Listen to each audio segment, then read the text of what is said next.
अस्सलाम वालेकुम, कैसे हैं आप सब। उम्मीद है कि आप सब ठीक होंगे और बहुत खुश होंगे। तो यहाँ पर जो मेरे पास ऑर्डर आया था, ये मैंने 2 टायर केक बनाना था स्पाइडरमैन थीम में। और मुझे कुछ दिनों से इतने सारे मैसेजेस थे कि आपने यूट्यूब के ऊपर कोई भी वीडियो अपनी अपलोड नहीं की।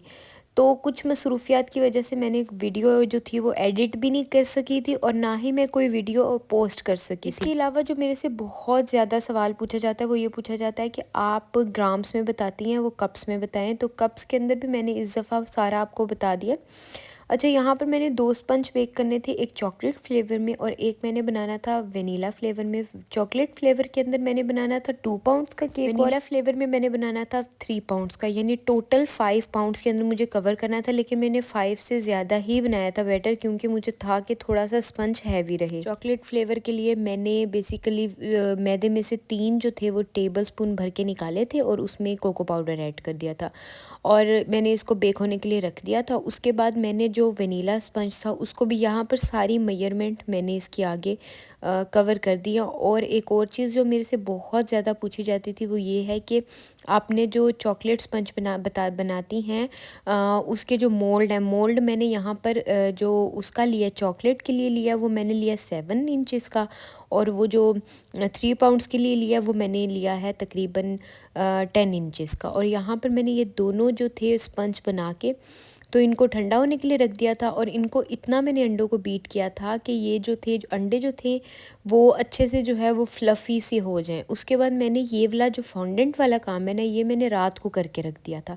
फॉन्डेंट से मैंने कुछ चीज़ें बनानी थी, जो मैंने टूल्स वगैरह अभी बेक अवे से मंगाए थे, वो बहुत कमाल रहे हैं और मेरी सारी ज़रूरत की चीज़ें मेरे से पूछ रहे होते हैं बेकिंग सोडा और बेकिंग पाउडर के बारे में, क्योंकि उनके पास ग्राम्स में मेजर करने के लिए वो टूल नहीं है। तो आप बेसिकली इसको एक चुटकी आप डाल दें बेकिंग पाउडर, और बेकिंग सोडा जो है वो थोड़ा सा बिल्कुल में ऐसे ड्रॉप्स कह लो।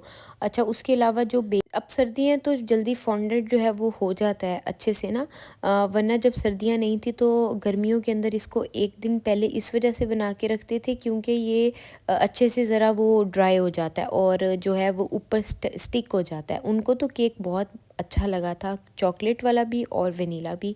अच्छा, यहाँ पर ये मैंने इसलिए केक लेवलर मंगाया था क्योंकि मेरे जो केक्स थे ना ऊपर से यहाँ तो वो क्रैक्स हो जाते थे और बैलेंस नहीं रहता था। लेकिन अब जब से ये मंगाया तो मुझे ये सुख हो गया कि जो केक ऊपर से ना लेवल रहता है अच्छे से ना, कटिंग एक ही उसमें होती है। उसके अलावा मैंने यहाँ पर जो विपी विप की क्रीम यूज़ किया ना। अच्छा, फिर मुझे एक ये भी बहुत ज़्यादा सवाल पूछा जाता है, आप विपी विप की क्रीम यूज़ करती हैं, कितनी देर विप करती हैं? तो मैं विपी विप की क्रीम तो यूज़ करती हूँ, लेकिन मैं इसको विप करती हूँ तकरीबन 8 से 10 मिनट पे, और हर स्पीड पे मैं इसको पहले लो रखती हूँ, फिर हाई हाई करने के बाद फिर मैं इसको थोड़ी देर अच्छे से बीट करती हूँ।